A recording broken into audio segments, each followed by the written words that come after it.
magsalita at magpahayag yung kaisa-isang pinakamahalagang karapatan ng ordinaryong mamamayan para ipakapot sa mga mandarambok sa gobyerno na alam natin yung ginagawa nila at hindi natin ito papalipas. Yun pa ang kinukuha sa atin. So, diba sa social media, ilang beses ka na natanggalan ng account kaya eh. Dalawa na. Mga yun. Ilang beses ako, na-hack ako. Isang beses. Tapos, araw-araw yata meron kaming bagong kasalanan sa Facebook. Kahit hindi na nga ako, hindi ako nagpumula. Hindi ako nag-aakusa na walang ebidensya. Pero kahit paano, galit pa rin. At ito yung katakataka. Wala naman tayong hinihingi na illegal. Yes. Wala ang hinihingi natin investigasyon. Maayos na serbisyo. Maayos na paggastos ng buwis ng bayan. Pero bakit parang tayo pa yung tinatrato na rebelde? Eto pa, yung tunay na mga lumalaban sa gobyerno, gamit pa pera ng gobyerno, aba sila nakaupo. Wow. Wow na wow! Kampi pa! Yung mga nakaupo. So, Sama-sama sila, attorney! Nagkakasundo! tayo, ang hinihingi natin, maayos na paggastos ng buwis na binabayad natin. Buwis na pinaghirapan natin. Buwis na maayos natin kinita. Buti sana kung napakaliit ng binabayad natin, okay lang.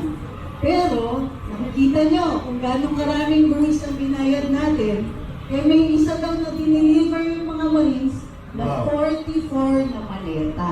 Wow. Isang delivery yan, 44. isang tao. Wow! Mga Ayun, buwakaw! 44 maleta. Ang isang malaking maleta, 60 million ang laman. Diyos mio. Mama mia. Sana all na lang. So bakit pinapagkait sa atin ang investigasyon?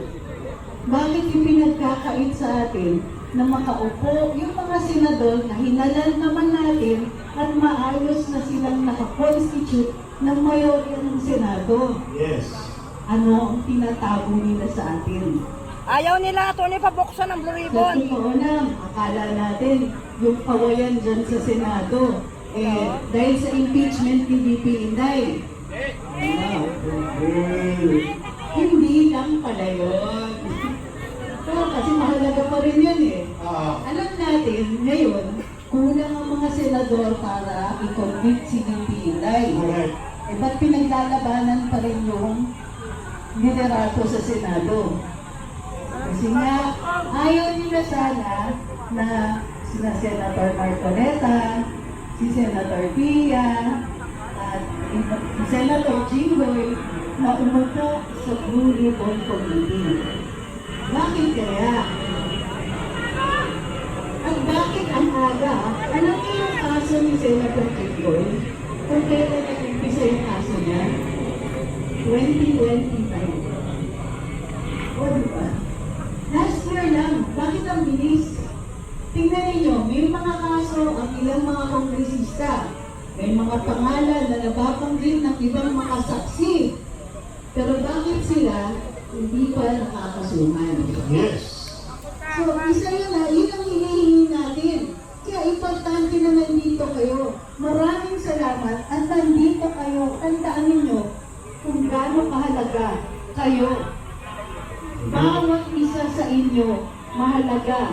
Ang boses ninyo mahalaga. Kasi kayo yung nagbayad ng pinambabayad, di umano sa mga kongresista at ibang mga opisyales na ang saya-saya nakakatanggap ng maleta. Sa ating galing yun. Buwis at ulo Yung at pera na yun, atin yun. O, tama, di ba? So, kaya, hindi lang dapat kayo yung nandito. Lahat ng tao na nagbabayad ng buwis, at lahat tayo, maging kung meron man trabaho o wala, nagbabayad tayo ng buwis. Kasi pag bumibili kayo ng candy, may buwis. may VAT. Pag bumili kayo kahit prosporo, ako, malaki pag bumili kayo ng sigarilyo. Oo.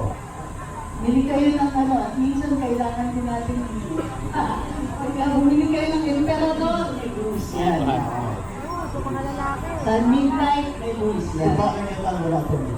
Tuba. Ay sana. Naiinis na yata ako pagkatinaos ko na pagkatuba. Nakalog may buwis. Lambanog may buwis.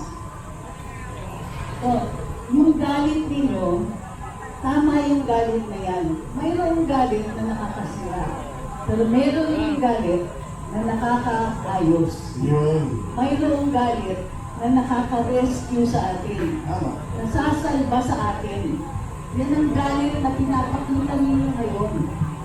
Hindi kailangan na nagsisigaw tayo para malaman nila galit tayo. Pero importante na nagsasalita tayo, nagpapahayag, at nagpupulong katulad ng ginagawa nyo dito ngayon para alam ng ating mga namamahala sa gobyerno na hindi na tama ang ginagawa nila. Aba, mamimihasa silang papabayaan nyo yan. Yes. Papabayaan ba natin yan? Hindi. Hindi pwede. Paano mga anak nyo? Paano mga apo?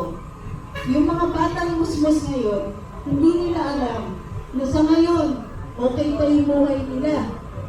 Pero bigyan nyo ng ilan pang taon, lubog sa utang ang Pilipinas. Ang mahal ng binabayad natin sa crudo. Inuna pa nila na magkumita yung mga fuel companies dito.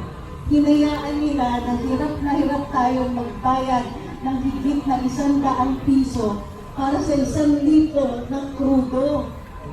Inuna nila yung kita ng mga mayayaman na. So ang hinihiling natin dito, hoy, umayos naman kayo dyan. Tandaan din ninyo, sa unang 2 taon ni BBM, biyahe siya ng biyahe. Alala niyo yan? Opo. Huwag niyo kakalimutan yan. Kasi nangako siya. Nangako siya na kaya siya bumabiyahe dahil kumukuha siya na mag-i-invest dito sa Pilipinas. Ayun. Sa unang 2 taon, 0 siya doon. 0.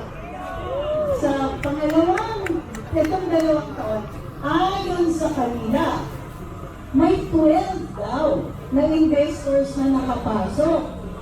Pero pag tinanong nyo sila, Ano? sino yung mga yun? Walang wala. High confidential. Confidential kasi wala naman talaga eh. Tinatago sa atin. Maleta, tinatago. Investors daw, tinatago.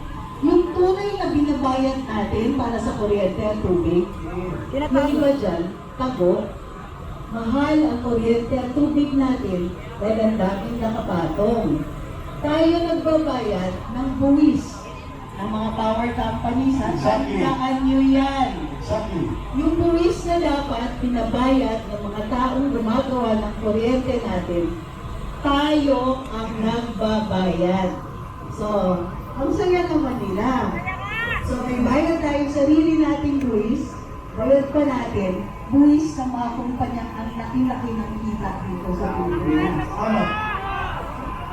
At yung buwis na yan, napupunta lang sa Maleta. Maraming salamat para sa inyong pagmamahal sa bayan. Maraming salamat.